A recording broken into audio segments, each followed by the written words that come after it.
My name is Luis Polon and I talk about intentional time management. I finished a 2-year master's program in just 11 months while I was working full-time and also releasing music on Spotify, hanging out with my friends, going on trips and doing all that stuff. So with that said, let's dive into a couple of calendars and schedules so that maybe we can help a couple people out. Today we have 2 calendars that we're going to review along with a bunch of lessons and strategies for each of them.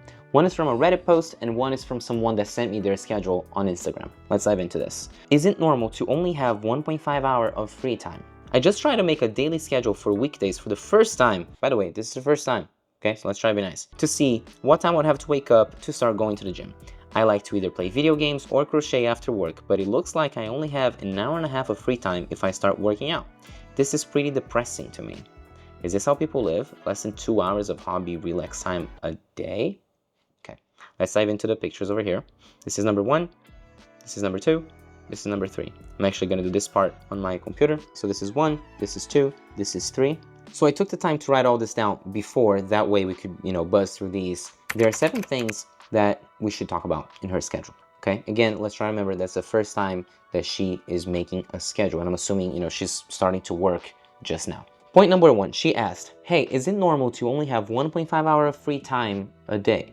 No, it is not normal, but that's not the question that she should be asking right now. The real question she should have asked is, hey, is it normal to only have a 90-minute block to be allocated to hobbies on my work days? Let's dive in. Let's talk about the elephant in the room, which is my point number 2. Girl, you are not scheduling your Sunday, Monday, or Saturday. Those are still days of the week that you have available to work on your hobbies, right? You should still account for them. Point number 3, you only schedule the gym for your work days. And I'm guessing you're either doing that because you don't really like to go to the gym and you feel like it's a chore and you want to do that the same days that you do work, so it all like crunches up together, or you might be closer to where you work, so that way you just kind of combine everything, you can do it all at once. That's part number 1. Part number 2 is that, look, let's take a deeper look over here. A massage every day that you're going to the gym, well, I would like to have a massage 4 days a week. That sounds pretty great. And that's realistically relax time. And I don't mean this in a bad way. Like, I just mean, hey, if you're going to account for your relaxing time, you should 100% be adding those 2 hours, right? Because it's 30 minutes allocated on each. You should 100% be adding those into your relax time. So realistically, you're already up 30 minutes a day, right? So if you're talking about, hey, I want more free time doing my work days, well, you already have 30 minutes over there. That's part number 2. And 3, but still within this third point, you're allocating an hour over here. You're allocating an hour to shower and work out. Like, do you really need an hour to do both? Because you could realistically crunch up your time. Your workout that you're saying it takes 30 minutes, well, in this case, it takes an hour. You can do it in less time. You can realistically do it in less time. Most of us waste time at the gym, right? And what if you try to use some time boxing technique along with Parkinson's law? So you're time boxing in the sense that I mean this. You would do this over here, okay? Let me try to paint it nicely over here. Let's say, boom. Okay, this whole part currently is your gym time. You're saying that this is gym. This is time boxing. What happens if you decide to do this? You're cutting 30 minutes off. And this is for, theoretically, your workout, your massage, and your shower every single day. You're already freeing yourself 2 hours of the week, right? So over here, there's your extra 2 hours that you can use. Okay, 30 minutes per day. Already saves you some time. So that's trick number 1 over there. Oh, and just for the sake of clarity, Parkinson's law is the idea that work will expand to fit the amount of time allocated to it. So if you allocate 90 minutes, or in your case, 120 minutes to be at the gym, you will take 120 minutes, right? But if you allocate 90, you will find a way to fit in 90 minutes per day, right? So that's the idea. So the time boxing section is the box over here, and then crunching it up is the Parkinson's law. That's the idea, okay? And then comes point number 4, which is a bigger conversation. Look, 2 hours for the gym on your work days is a lot. You're like, oh, Luis, but I don't want to compromise on that. That's good. But then know that you're not compromising on that. It's really about what you value over here. But realistically, to what I value, again, that might not be what you're doing, 90 minutes at the gym is enough, 80 minutes, whatever it is. Don't overlook small chunks of time. Question number 5, which is again a theoretical idea. Look, you only work 4 days a week, which is something that most of us don't.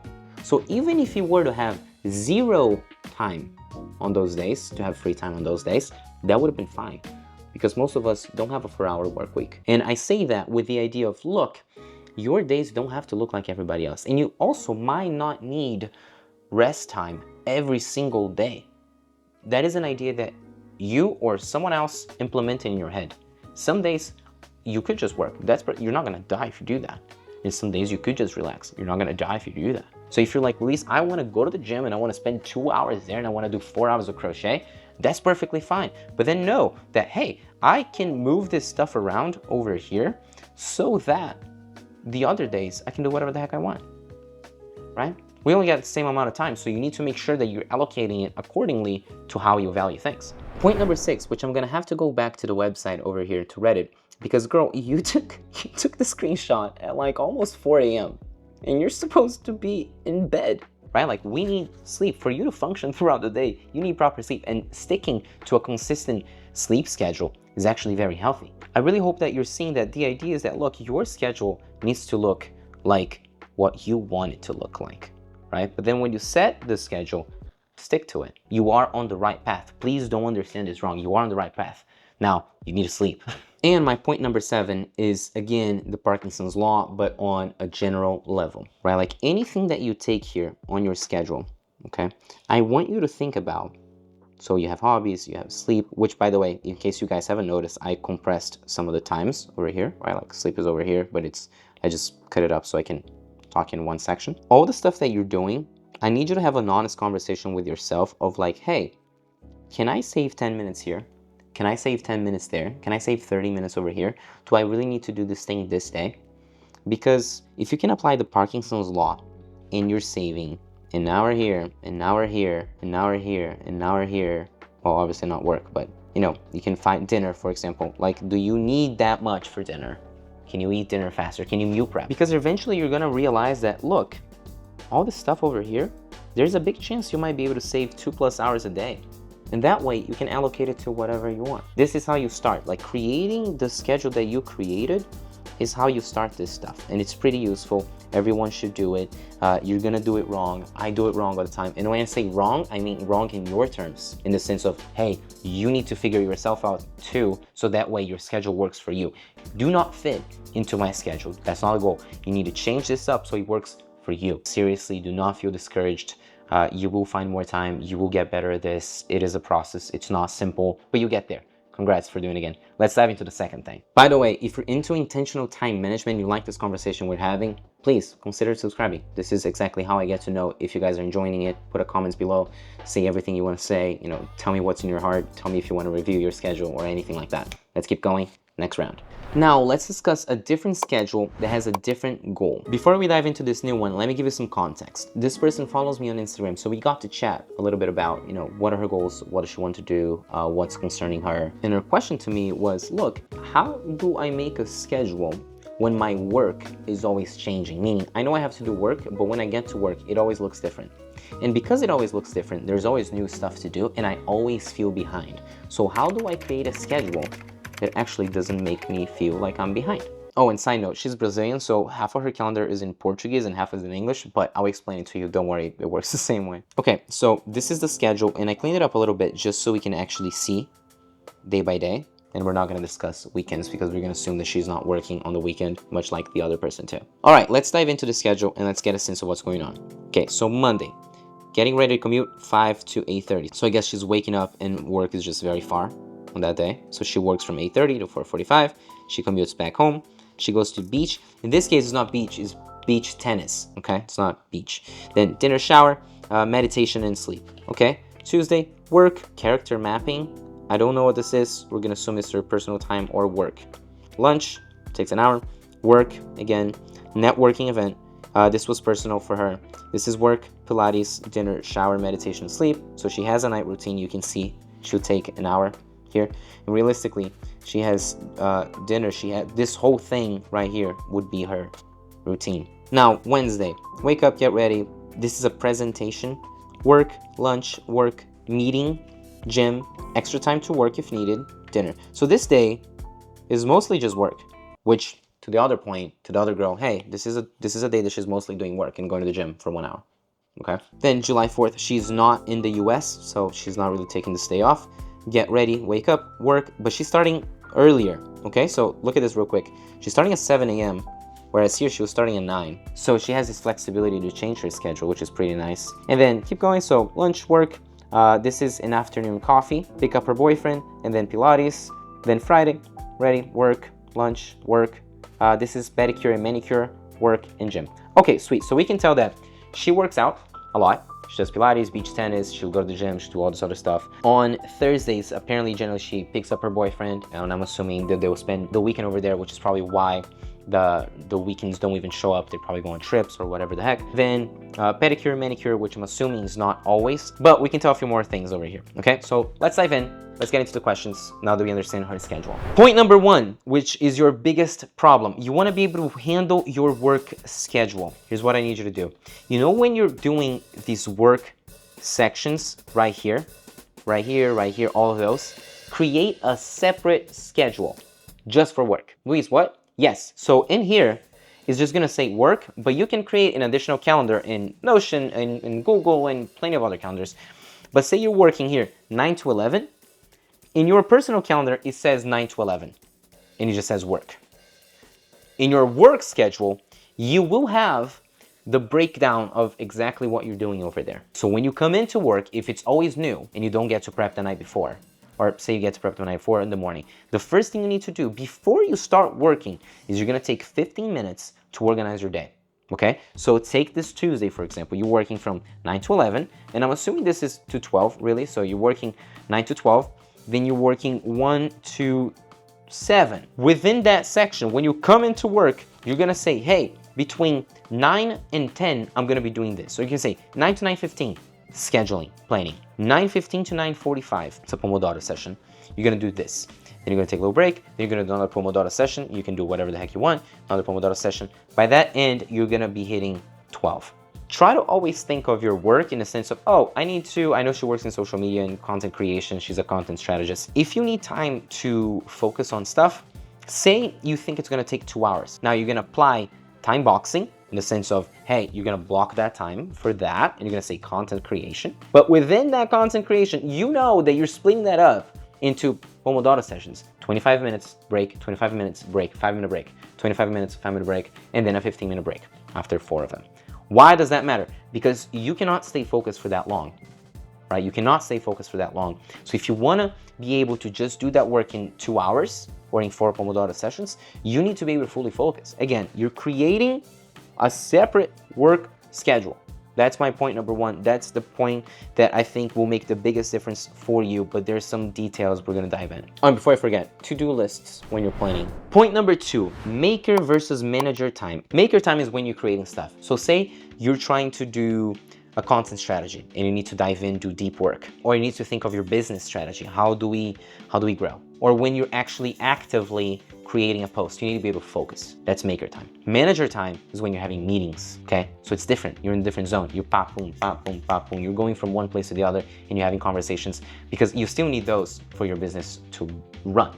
Now, what I think you're gonna benefit from is implementing this strategy into your work schedule. So you're going to take your work schedule and you're going to try to divide it by maker versus manager time. So you can start every day with the planning, and then you can have blocks like this for the maker and the manager time. Does that make sense? And in my case, for example, here, learning time is not anything else. It's just learning time.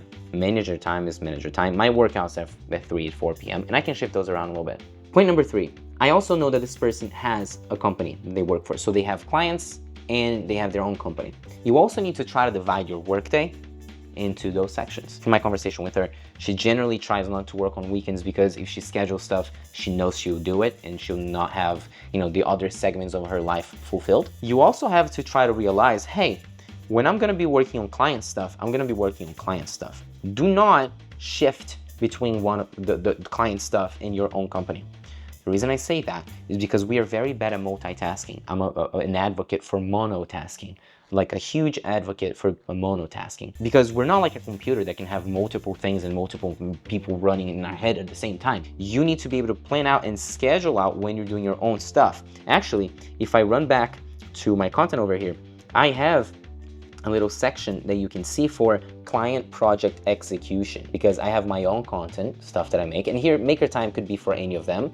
But if I'm executing a project for a client, I try to put them in those time slots. Now, Luis, do you always use this perfectly to the dot? No, it's exactly what I was telling the girl earlier on the previous schedule. Look, you need to adapt this. Your schedule from last year probably won't work for you this year. Point number 4, which is something that everyone uses as an excuse to not do stuff or to be late, but no one decides to try to counteract that, to hedge that. Unexpected stuff.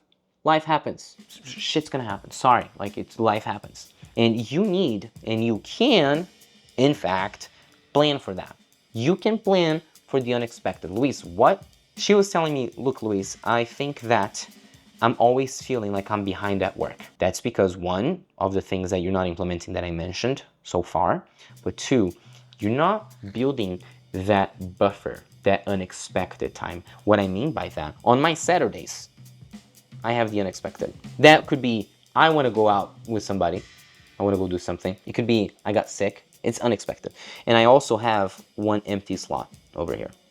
Implement unexpected times, because generally, if you don't use that unexpected time and that day did go perfectly, dude, you can do whatever you want with that hour. With that said, start implementing unexpected times into your schedule. And finally, a bonus that you didn't ask for. Let me go over here on Friday. This on your pedicure that you're talking about over here, you should start stacking up stuff. When you get into deep work mode, when you fully focus on something, there's a big chance that for you to turn that brain off and then back on again, it takes a lot of effort. So what I mean is that what happens if you were to try to switch this to over here? So you're gonna do your pedicure and your manicure right after lunch, or bring your lunch to a little closer and then do more work before, because this is just an hour of work, or move your work down here. The idea is that once you're able to move your work and now you have a 3-hour session, we're to move it from like 3 to 6 and you can do work at that time, you can do much more work. Now, you could say, Luis, sorry, they didn't have more pedicure, manicure time. You can stack stuff up. That way, when you're off, you're fully off, like your brain can shut out and shut down. And then when you're back on, you have a deep work session. Nothing prevents you from doing that. You could also do it over here right before the gym. It doesn't really matter. And you can do this anywhere. The same idea for dinner and shower, not shower, but dinner and lunch. Do you need an hour? Do you need an hour because you need that break? And if you need that mental break, is this something that someone told you that that's how it's done? In my case, people told me it was perfectly fine not to take a break at work for lunch. And I used to eat at my desk. But I know very well that in plenty of other cultures, it is the norm to go out and take lunch. So the same way that I have been conditioned to not really take a lunch break, you might have been conditioned on your end. And the answer might lie somewhere in the middle. But you need to be honest with yourself over here, because there's also some time slots that you could be saving yourself over there. And the one thing that I'm missing, finally, bonus number 2, is that you are not accounting for commuting times in these cases. If Pilates is at home, then fine, but I don't think it is, because you're not doing work from 4 to 7. If Pilates starts at 8, you're not doing work from 4 to 7. You're actually doing work in this time slot over here. So this would be work. Now over here you have commute. Now over here you have Pilates, that's fine. Now over here you would have commute. But you need to be honest with that, because when you start doing those, you start to see how much time you spend on commute and other stuff. So that matters too, okay? With all that said, I hope that you guys got some value from this. To the 2 people that I recorded and I talked about their calendars, thank you so much for making those available. I really think that there's a lot of people that are gonna end up learning from this, and I really hope I came across as, hey, I really want to help you, and probably maybe some tough love. I know that I can be very direct, but it comes from place of love, I promise. If you who's watching this want me to review your schedule as well, drop your Instagram over here or find me on Instagram at Luis Polone. Tell me your goals, send me your schedule. I'll try to get to everybody because this is truly helpful. I hope this helps, and if you're into intentional time management and all the things that you can do because of it, please consider subscribing. I'm gonna say it one more time, and I'm gonna say it forever. Time is our most valuable resource. So thank you so much for using some of that resource with me here today. Take care.